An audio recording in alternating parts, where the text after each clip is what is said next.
పశ్చిమ బెంగాల్ ఎన్నికల రిజల్ట్స్ వచ్చిన తర్వాత సౌత్ ఏషియా పాలిటిక్స్ మొత్తం ఒక్కసారిగా షేక్ అయిపోయాయి.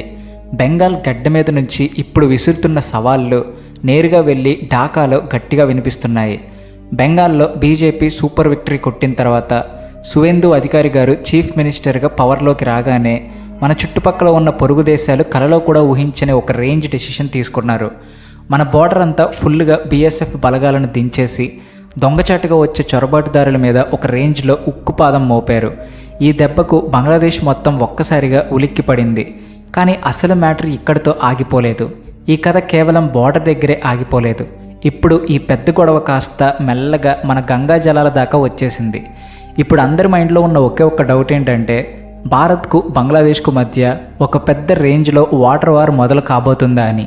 అసలు భారతదేశం తీసుకోబోయే ఒక కఠినమైన డెసిషన్ బంగ్లాదేశ్ను చుక్క నీరు లేకుండా దాహంతో చంపేస్తుందా లేక మొత్తం ముంచేస్తుందా అనే డిస్కషన్స్ గట్టిగా నడుస్తున్నాయి.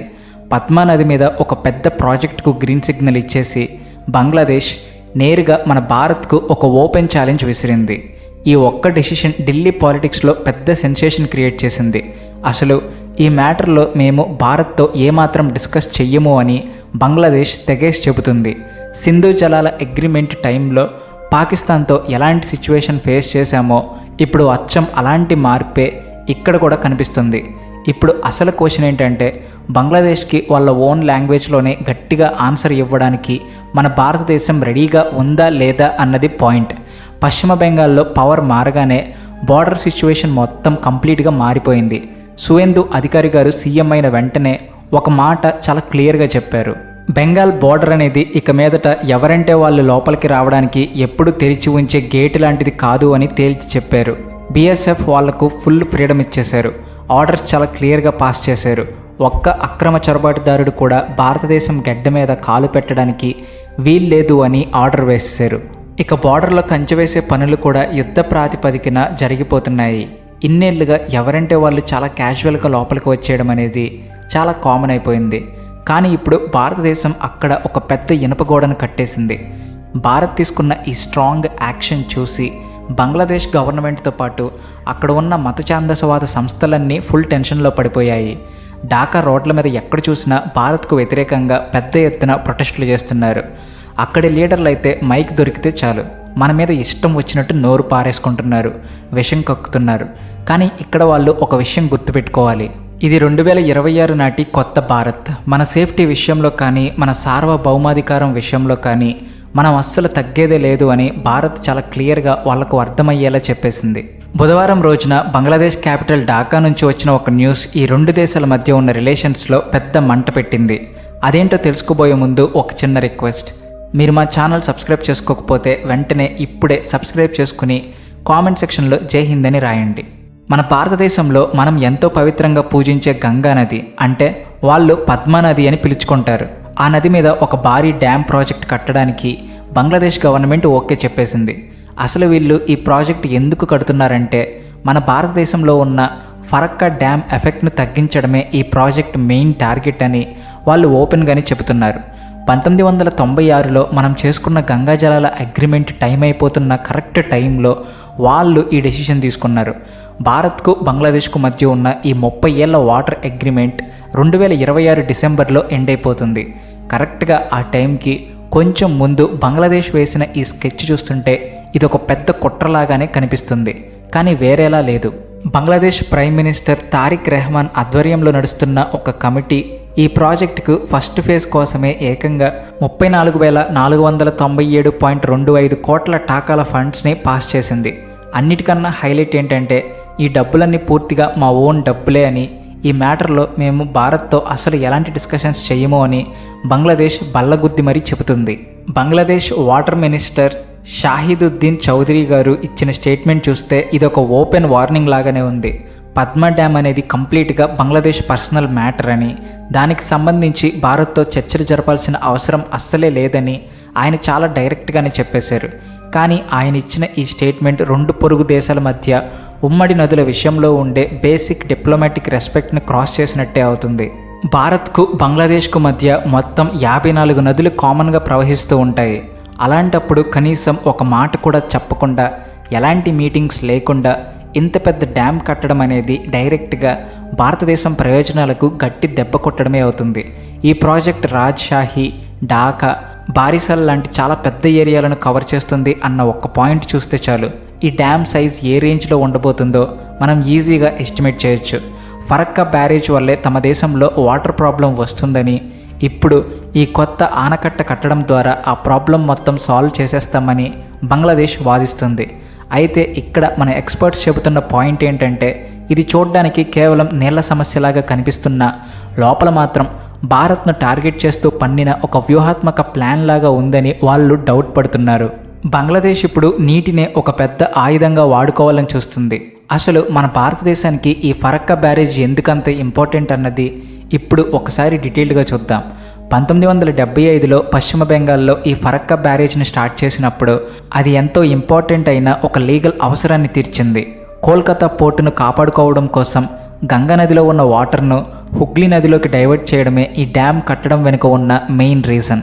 హుగ్లీ నదిలో బురద, మట్టి ఎక్కువగా పేరుకుపోవడం వల్ల పెద్ద పెద్ద షిప్లేవి పోర్టు దాకా రాలేకపోయేవి. అందుకే ఈ డ్యామ్ కట్టాల్సి వచ్చింది.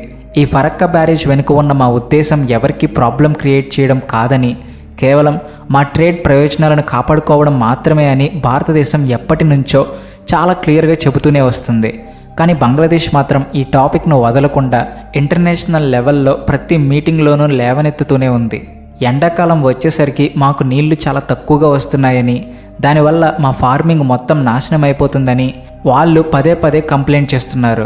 వాళ్ళు చెబుతున్న ఇంకో ప్రాబ్లం ఏంటంటే, గంగానది ఫ్లో తగ్గిపోవడం వల్ల సముద్రంలో ఉన్న ఉప్పు నీరు నదుల్లోకి వచ్చేసి వాళ్ళ భూములన్నీ పనికి రాకుండా పోతున్నాయని వాపోతున్నారు. కానీ ఇక్కడ రియాలిటీ ఏంటంటే, ఒకానొక టైంలో మన భారతదేశం కూడా వాటర్ షార్టేజ్తో చాలా ఇబ్బంది పడినప్పటికీ 1996లో చేసుకున్న అగ్రిమెంట్కు మాత్రం మనం ఎప్పుడు చాలా సిన్సియర్గా కట్టుబడే ఉన్నాం. మనం ఎప్పుడు ఆ రూల్స్ బ్రేక్ చేయలేదు. ఇప్పుడు ఈ 2026 డెడ్లైన్ దగ్గర పడుతుంది కదా, ఇది రాబోయే రోజుల్లో చాలా పెద్ద మార్పులని తీసుకురాబోతుంది. 1996 అగ్రిమెంట్ టైం దాదాపు ఎండ్ అయ్యే స్టేజ్కి వచ్చేసింది. ఇప్పుడున్న పొలిటికల్ సిచ్యువేషన్ చూస్తుంటే భారతదేశం ఆ అగ్రిమెంట్ను మళ్ళీ అంత ఈజీగా రెన్యువల్ చేసే ఛాన్స్ అయితే అస్సలు కనిపించడం లేదు. సువేందు అధికారి గారి బెంగాల్ గవర్నమెంట్ అయితే తమ సపోర్ట్ ఎప్పుడు బెంగాల్ రైతులకు, కోల్కతా పోర్టుకు మాత్రమే ఉంటుందని చాలా క్లియర్ కట్గా రైట్గా చెప్పేసింది. బంగ్లాదేశ్కు వాటర్ ఇవ్వడం కోసం మా ఓన్ బెనిఫిట్స్ను వదులుకోవడానికి భారతదేశం ఏమాత్రం రెడీగా లేదు అని తేల్చి చెప్పారు. అసలు మన బోర్డర్లో అక్రమంగా వచ్చే వాళ్ళను ఆపడంలో బంగ్లాదేశ్ ఏమాత్రం కోఆపరేట్ చేయనప్పుడు, పైగా అక్కడ భారత్కు వ్యతిరేకంగా ఫీలింగ్స్ని రెచ్చగొడుతున్నప్పుడు మన భారతదేశం వాళ్ళ మీద ఎందుకు అంత సానుభూతి చూపించాలి అన్నది ఇక్కడ మెయిన్ పాయింట్. బంగ్లాదేశ్ అనౌన్స్ చేసిన ఈ పద్మా డ్యామ్ను 2003 నాటికి కంప్లీట్ చేయాలని ఒక పెద్ద టార్గెట్ పెట్టుకున్నారు. కానీ ఇక్కడ భారతదేశం ఏమీ సైలెంట్గా చూస్తూ కూర్చోదు కదా. బంగ్లాదేశ్ వాళ్ళకు నచ్చినట్టు వాళ్ళ డెసిషన్ తీసుకుంటే వాళ్ళని కంట్రోల్ చేయడానికి భారతదేశం దగ్గర కూడా చాలా రకాల ఆప్షన్స్ ఉన్నాయి. సింధు జలాల అగ్రిమెంట్ టైంలో మన ప్రైమ్ మినిస్టర్ మోడీ గారు చాలా గట్టిగా ఒక మాట చెప్పారు. రక్తము, నీరు ఎప్పటికీ ఒకేసారి కలిసి ప్రవహించలేవు అని ఆయన అన్నారు. ఇప్పుడు గంగానది విషయంలో కూడా మనం అచ్చం అలాంటి సిచ్యువేషనే చూడబోతున్నాం. భారతదేశం తలుచుకుంటే గంగానది ఎగువ ప్రవాహాన్ని చాలా ఈజీగా కంట్రోల్ చేయగలదు. ఒకవేళ మనం అదే చేస్తే బంగ్లాదేశ్ కట్టే ఈ కొత్త డ్యామ్కు అసలు వాల్యూనే ఉండదు. బంగ్లాదేశ్ మినిస్టర్లేమో మేము భారత్తో ఎలాంటి చర్చలు చేయాల్సిన పనే లేదు అని చాలా ఓవర్ కాన్ఫిడెన్స్తో చెబుతున్నారు. కానీ వాళ్ళు ఒక బేసిక్ లాజిక్ మర్చిపోతున్నారు. భూగోళాన్ని, ప్రకృతిని ఎవరు మార్చలేరు కదా. గంగానది మన భారతదేశం గుండా ప్రవహించుకుంటూనే బంగ్లాదేశ్లోకి వెళ్తుంది. ఒకవేళ ఏ చిన్న రీజన్తో అయినా సరే భారతదేశం తన అవసరాల కోసం డ్యామ్ గేట్లను మొత్తం క్లోజ్ చేసినా, లేక వాటర్ను వేరే వైపుకు డైవర్ట్ చేసినా ఇక బంగ్లాదేశ్ బతకడం చాలా కష్టమైపోతుంది. వాళ్ళు ఒక పెద్ద అస్తిత్వ సంక్షోభంలో పడిపోతారు. ఢాకా వాళ్ళు ఇప్పుడు చూపిస్తున్న ఈ ఓవర్ యాక్షన్ ఫ్యూచర్లో వాళ్ళకే చాలా పెద్ద డ్యామేజ్ చేస్తుంది అనడంలో ఎలాంటి డౌట్ లేదు. ఈ స్టోరీ మొత్తంలో మనం మాట్లాడుకోవాల్సిన ఇంకో మెయిన్ పాయింట్ ఏంటంటే, అక్కడ రోజు రోజుకు పెరిగిపోతున్న మత ఛాందసవాద సంస్థల పవర్. బంగ్లాదేశ్లో మిలిటరీ వాళ్ళు పవర్లోకి వచ్చిన తర్వాత అక్కడ ఫామ్ అయిన కొత్త గవర్నమెంట్కి ఈ మత పిచ్చి ఉన్న వాళ్ళ దగ్గర నుంచి ఒక రేంజ్లో ప్రెషర్ వస్తుంది. ఇప్పుడు అక్కడ జరుగుతున్న గొడవలు, ఈ భారత్ వ్యతిరేక స్పీచ్లు, చివరకు ఇప్పుడు ఎవరికీ చెప్పకుండా డ్యామ్ కడతామని తీసుకున్న డెసిషన్, ఇవన్నీ కేవలం ఆ ప్రెషర్ వల్ల జరుగుతున్నవే. వాళ్ళ గవర్నమెంట్ ఫెయిల్యూర్స్ను కవర్ చేసుకోవడానికి, జనాలు ఆ విషయాలు మర్చిపోయేలా చేయడానికి కావాలనే భారతదేశాన్ని ఇలా రెచ్చగొడుతున్నారు. అయితే భారతదేశం బోర్డర్లో బీఎస్ఎఫ్ తీసుకున్న యాక్షన్ అనేది జస్ట్ ఒక చిన్న శాంపుల్ మాత్రమే. బెంగాల్లో చొరబాటుదారుల మీద మొదలైన ఈ ఫైట్ను ఇప్పుడు ఎవరూ ఆపలేరు. బోర్డర్ మొత్తం కంప్లీట్గా సేఫ్ అయ్యేదాకా, బంగ్లాదేశ్ మన భారతదేశం ఆందోళనలను గౌరవించేదాకా అసలు ఎలాంటి చర్చలు జరిగే ప్రసక్తే లేదు అని మనం ఫిక్స్ అయిపోయాం. ఇకపోతే ఇప్పుడు ఆ 34,477 కోట్ల టాకాల ప్రాజెక్ట్ గురించి కొంచెం మాట్లాడుకుందాం. బంగ్లాదేశ్ వాళ్ళు ఏమంటున్నారంటే, మా దగ్గర ఉన్న ఓన్ ఫండ్స్తోనే మేము ఈ డ్యామ్ కట్టుకుంటామని చెబుతున్నారు. కానీ వాస్తవానికి వాళ్ళ దేశం ఆర్థికంగా చాలా దారుణమైన పొజిషన్లో ఉంది. ఫారిన్ ఎక్స్చేంజ్ రిజర్వ్స్ అన్నీ అడుగంటిపోతున్నాయి. అలాంటి అప్పుల దేశం కేవలం భారతదేశాన్ని తక్కువ చేయాలి అన్న ఒకే ఒక్క ఈగోతో ఇంత బడ్జెట్ పెట్టి డ్యామ్ కడుతుందా అన్నది పెద్ద డౌట్. ఇది చూస్తుంటే కావాలని వాళ్ళ గోతిలో వాళ్ళే పడుతున్నట్టు ఒక ఆత్మహత్యలాగా కనిపిస్తుంది. అసలు పద్మానది మీద అంత పెద్ద ఆనకట్ట కట్టడం అనేది చిన్నపిల్లలు ఆడుకునే ఆట కాదు. దానికి మామూలు టెక్నాలజీ సరిపోదు. ఇలాంటి ప్రాజెక్ట్ కట్టడానికి కావాల్సిన ఇంజనీరింగ్లో కానీ టెక్నాలజీలో కానీ భారతదేశం, చైనా లాంటి పెద్ద దేశాలతో పోటీ పడడం అంటే అది బంగ్లాదేశ్ రేంజ్కి మించిన పనే అని చెప్పాలి. మరి ఈ విషయం మీద మీరేమంటారు? కామెంట్స్లో చెప్పండి. అలాగే please like and share and also thanks for watching.